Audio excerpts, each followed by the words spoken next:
What's up everyone, Danny Lightning back with another CSR2 video. Today we're checking out the Lamborghini Aventador LP 784 Ultimate.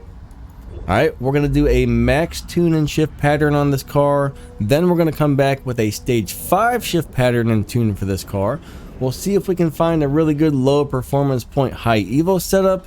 And we're going to do a review at the end and let you know what the car is good for, what I think about it. Should you upgrade it? All that good stuff. So let's get to the stage 6, 100% maxed out, shift pattern and tune. So if the car is 100% maxed out, all the stage 6 and all the fusions, you're going to bring your nitrous all the way to the right, final drive all the way to 2.0, tire pressure at 26 psi, we got 53 and 47, and that gives us a dyno time of a 7.564.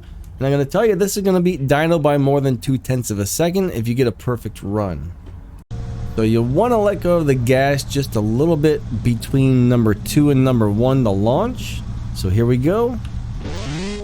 3, 2, 1, go. Second, third, fourth, and nitrous. 5th, 6th, 7th. And that's all she wrote. This one's actually really easy to drive. It's a little different, a little bit weird, but super easy to drive. You just got to do a couple runs. You'll get the hang of it. There we ran a 7.366, which is a really nice time overall. I believe the world record chart says this runs 7.32 something. So we're very close to hitting the world record time there. But anyways, guys, that's how we do this guy on stage 6 with all the fusions in all the stage 6 parts. Let's go ahead over and do this on stage 5 and check that out. Don't forget to like and subscribe, hit that little bell, set those notifications to all, and don't forget to check out my new Discord server. So on stage 5 with all the fusion parts installed, the tune is going to be very similar but just a little bit different. All right, so we got the nitrous all the way over to the right. We got the final drive down at 2.57. We got the tire pressure at the same spot, 26 psi. I want to say thank you to Nitro for CSR for letting me use your account. I don't have this upgraded on my account, so having this content account is a giant help. Thank you, sir. So let's go ahead and check the dyno on this. We got a 9.774. And I should be able to run a 9.60 something if I get my run just right. We are going to shift this slightly different this time.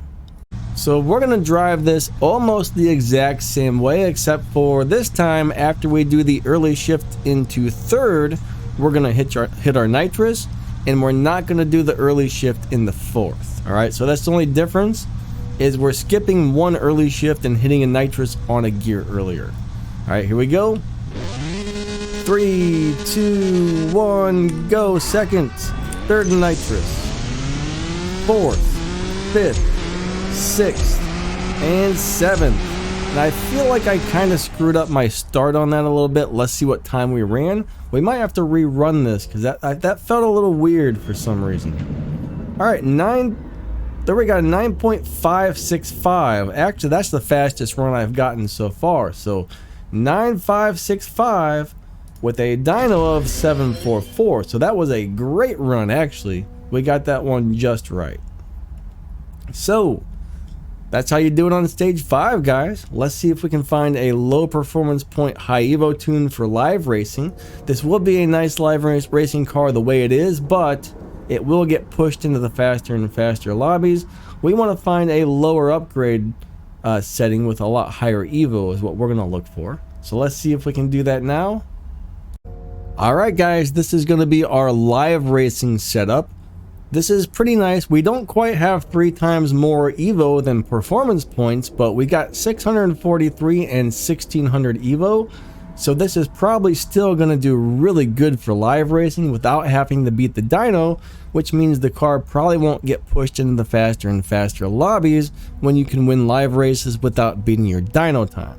Alright, we'll even go test this out in a minute.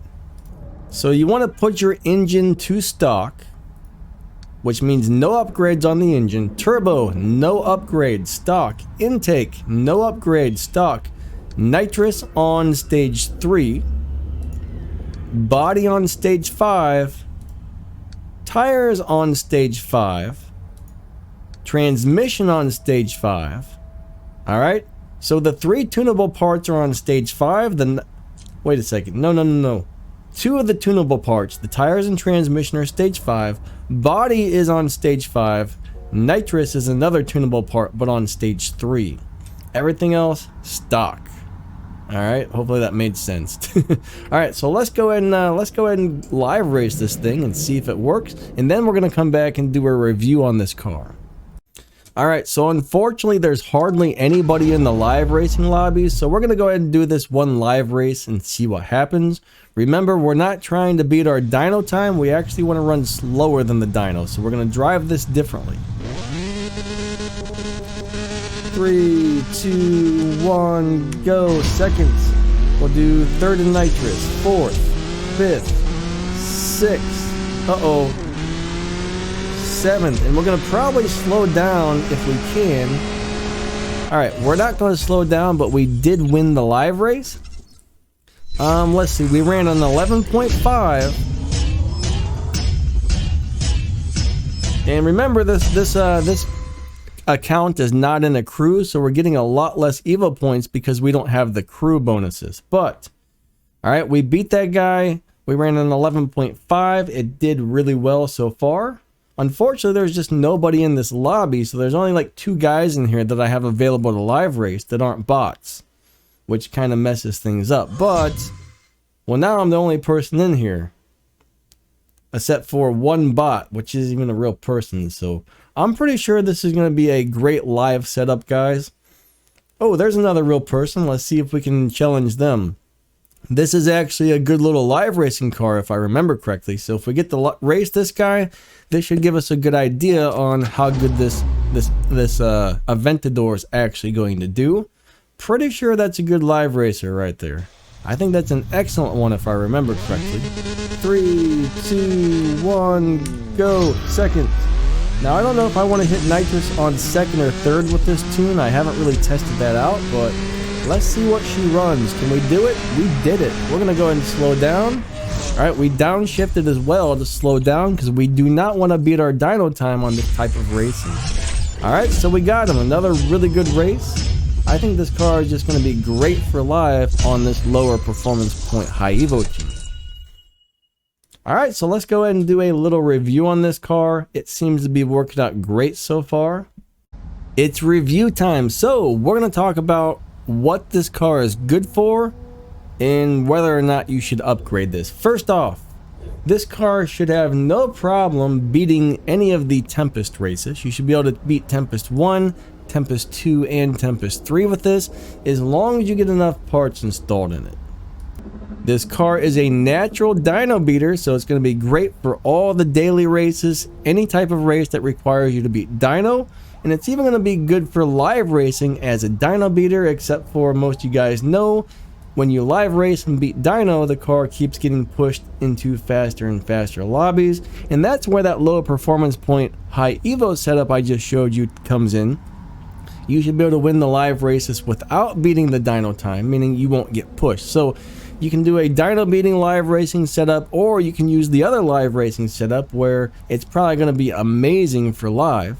It looks like it's going to do great from what I can tell. It's a little hard to test it out on this account, but I think it's going to be a great live racer, guys, set up like that. The car is very fast. All right, it does 429 miles per hour plus, 0 to 60 in less than a second, 0 to 100 and something around 1.5-ish. Very nice car, guys. Very nice car. I like this one a lot, to tell you the truth. I think this is just going to be a really good overall car for somebody. So if you've got this and you don't have a good tier 5 live racer, you might want to think about trying it out, okay?